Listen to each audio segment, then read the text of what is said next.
Leaving behind the dusty streets of their small Mexican town was not something the Alvarez family had ever dreamed would happen, yet poverty, fear, and hope often worked together to push people across invisible lines. Carlos Alvarez had been a farmer all his life, struggling to make ends meet while his wife Maria worked long hours in a sewing workshop for pennies. Their two children, 14-year-old Diego and 9-year-old Sofia, grew up watching their parents fight silently against hunger and despair, and the unspoken truth that life in their village would never change. At night, Maria would whisper to Carlos that maybe they could try for a better life in the north, across the border where people said dreams were possible if one only had the courage to chase them. Carlos resisted at first, fearful of the dangers, the border patrol, the cartels, the endless desert. But as debts piled up and opportunities shrank, the idea grew into an unstoppable force until one humid evening, he finally told his family to prepare. They would leave at dawn, carrying only what they could fit into a small backpack each, trusting fate to guide them. The road north was cruel.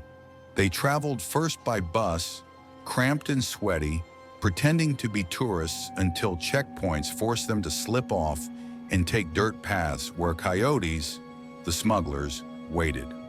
The family paid everything they had saved, Maria's secret stash of pesos hidden in her shoe, to a man with sharp eyes and a cruel smile who promised safe passage to the United States. They walked for days under the scorching sun, feet blistered, lips cracked, Sofia clinging to her teddy bear until even that had to be abandoned when the heat became unbearable. At night, rattlesnakes slithered across their path, and Diego tried to look brave for his sister, though he trembled inside. Maria prayed with each step, whispering Hail Marys while Carlos kept glancing at the horizon, silently begging for a glimpse of safety. When at last they crossed the Rio Grande, half drowned and exhausted, their guide disappeared into the darkness, leaving them to stumble toward the faint lights of Texas. Somehow they made it, and though they were caught by Border Patrol, they were processed, released, and eventually reunited thanks to asylum claims that gave them temporary protection. Life in America was not the shining miracle they had imagined, but it was survival. Carlos worked construction jobs under the blistering sun, Maria cleaned houses until her hands bled, and the children attended school, struggling with English but slowly adapting. For the first time in their lives, they could taste hope, fragile yet intoxicating. Sofia was the light of their new beginning, curious, bright, and endlessly cheerful, her laughter filling the small apartment they rented in a poor neighborhood of Houston. She loved the library, where she discovered books about astronauts and explorers.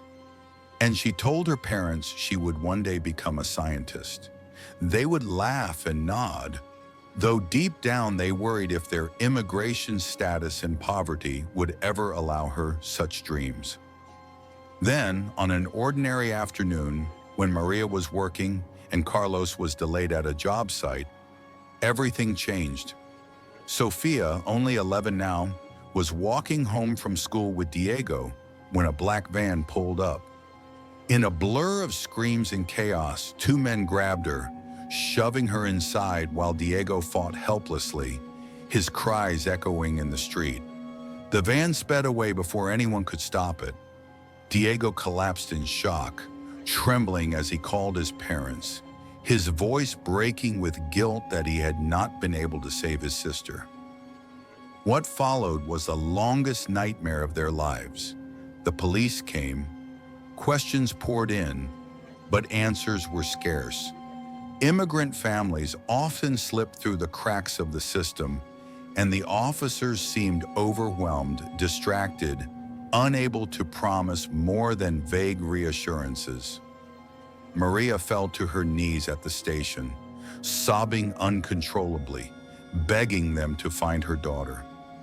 Carlos grew silent, his face like stone, but at night he would break, clutching the tiny pink sweater Sofia had left behind. Days turned into weeks, weeks into months. Flyers with Sofia's smiling face covered telephone poles and shop windows, her big brown eyes staring out, pleading for help. Maria stopped sleeping, her body wasting away, while Carlos worked tirelessly to earn money to hire private investigators who only took advantage of their desperation. Diego blamed himself every day, withdrawing into silence, haunted by the sound of the van door slamming shut. Somewhere in the city, Sofia was alive. Though her world had turned into a prison, the men who had taken her were part of a trafficking ring, preying on vulnerable immigrant families, selling children like shadows in the night. They kept her locked in a basement with bars on the windows, feeding her scraps, threatening her if she cried too loudly. Sofia clung to hope the way she had once clung to her teddy bear, whispering to herself that her family would never stop searching, that she would see them again no matter how long it took. Days blurred into seasons. She marked time by scratching tiny lines into the wall with a broken piece of metal she found, whispering prayers in Spanish to keep herself sane. 2 years passed.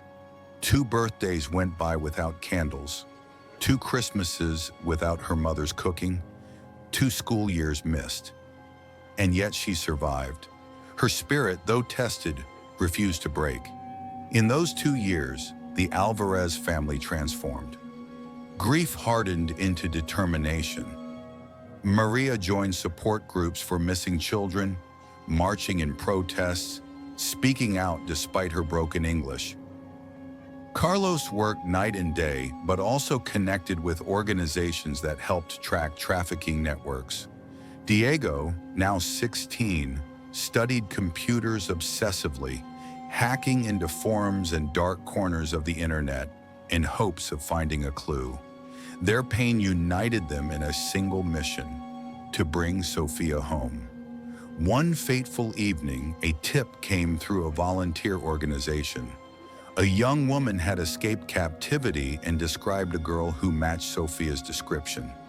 Small, with long dark hair, a scar on her knee, always whispering prayers in Spanish. The details were too precise to ignore. Police raided a rundown house on the outskirts of Dallas. What they found inside chilled even the most hardened officers. Several children locked away, malnourished, terrified. And among them, trembling but alive, was Sofia.